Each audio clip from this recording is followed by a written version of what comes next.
बच्चों समुच्चय के विविध प्रश्नावली 1 का क्वेश्चन नंबर 6 बता रहा हूँ। बहुत इंपॉर्टेंट क्वेश्चन है, ध्यान देना। क्या करना है, उसने हमें दिया है कि पी ए और पी बी बराबर है। पी ए क्या होता है, ए का पावर सेट, ए का घात समुच्चय। पी बी क्या होता है, बी का घात समुच्चय। ठीक है, पावर सेट। और हमें सिद्ध करना है कि सेट ए और सेट बी बराबर हैं। तो आप ये जानते हैं कि दो समुच्चय बराबर कब होते हैं, जब सेट ए के सभी अवयव सेट बी में होंगे, जब सेट बी के सभी अवयव सेट ए में होंगे, तब ये दोनों समुच्चय समान समुच्चय यानी कि बराबर समुच्चय कहलाएंगे। अब सेट ए के अगर सारे के सारे अवयव सेट बी में है तो हम इसको क्या बोलते हैं कि A is the subset of B.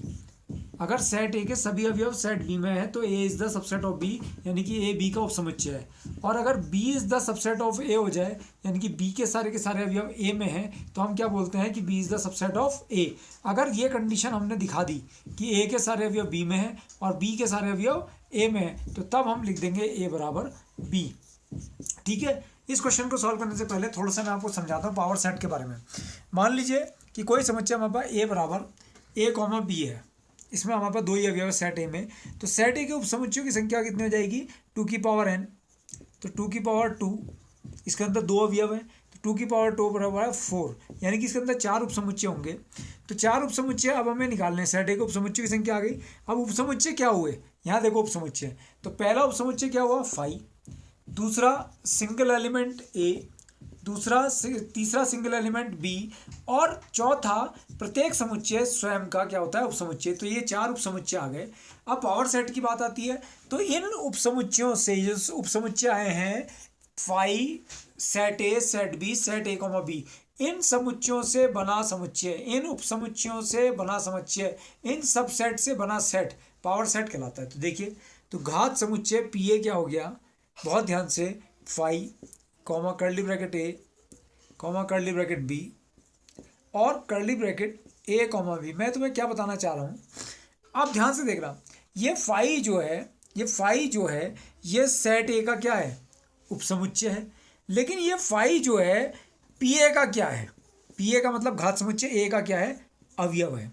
ये सेट ए जो है ये सेट ए का क्या है उपसमुच्चय है, लेकिन यही समुच्चय ए जो है पी ए का क्या है, ये पी ए का क्या है अवयव है, पी ए का क्या है अवयव है। इसी प्रकार जो सेट बी है ये उपसमुच्चय है सेट ए का, लेकिन यही सेट बी जो है ये अवयव है पी ए का, घात समुच्चय का अवयव है। इसी प्रकार जो हमारा लास्ट है ए कॉमा बी जो सेट है ये उपसमुच्चय है सेट ए का, लेकिन ये जो ए कॉमा बी है ये अवयव है किसका, पी ए का। ये बात हमें बहुत ध्यान से समझ लेनी है इस क्वेश्चन को सॉल्व करने से पहले। अब हम क्वेश्चन में आया था हमने सॉल्व करने में, तो मैंने आपको बताया था कि हमें क्या सॉल्व करना है कि सेट ए और सेट बी को बराबर दिखाना है। तो सेट ए और सेट बी को बराबर दिखाने के लिए हमें क्या दिखाना पड़ेगा कि सेट ए के अवयव सेट बी में है, A is the subset of B, और बी के अवयव सेट ए में है तो B is the subset of A.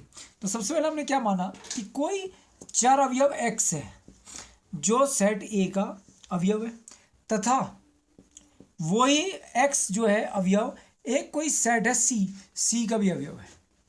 तो अगर ये एक्स ए का भी अवयव है, अगर ये एक्स सी का भी अवयव है, तो इसलिए ये जो सी है ये सबसेट हो गया सेट ए का, सी जो है सबसेट हो गया सेट ए का।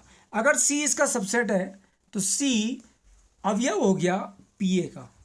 समझ में आई बात, थोड़ा सा यहाँ जाओ। 5 जो था 5 पी ए का क्या है उपसमुच्चय है, सेट ए पी नहीं 5 जो है पी ए का क्या है अवयव है, सेट ए पी ए का क्या है अवयव है, लेकिन ये set A, set B, set A comma B ये सेट ए के क्या थे उपसमुच्चय थे, ये सेट ए के क्या थे उपसमुच्चय। तो इसलिए अगर ये सी सेट ए का उपसमुच्चय है तो सी पी ए का क्या है अवयव है। तो सी जो है अगर पी ए का अवयव है तो सी पी बी, मैंने लिख दिया पी ए को क्या लिख दिया पी बी लिख दिया। क्यों लिख दिया, बिकॉज मुझे गिवन है पी ए बराबर पी बी। अब सी जो है वो पी बी का अवयव हो गया।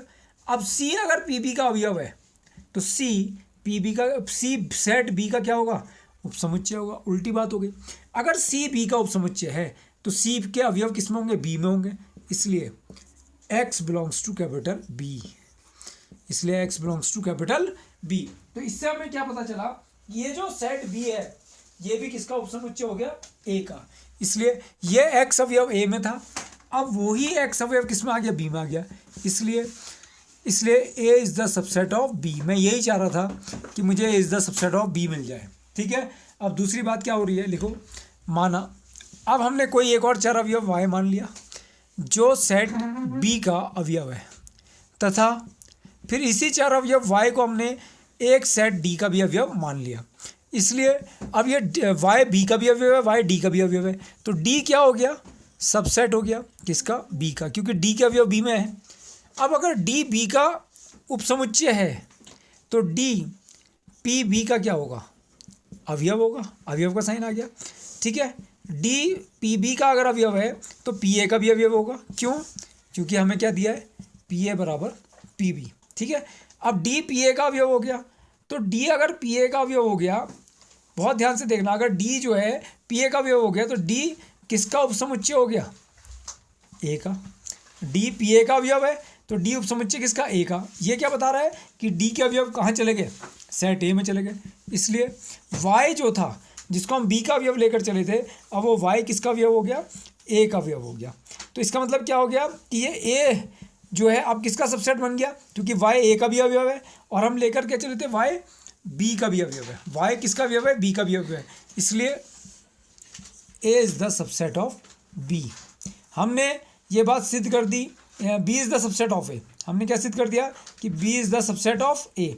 तो अब हमने क्या सिद्ध करा पहले वाले पार्ट में कि A is the subset of B, यानी कि ए का अवयव बी में है, और अब सिद्ध कर दिया B is the subset of A.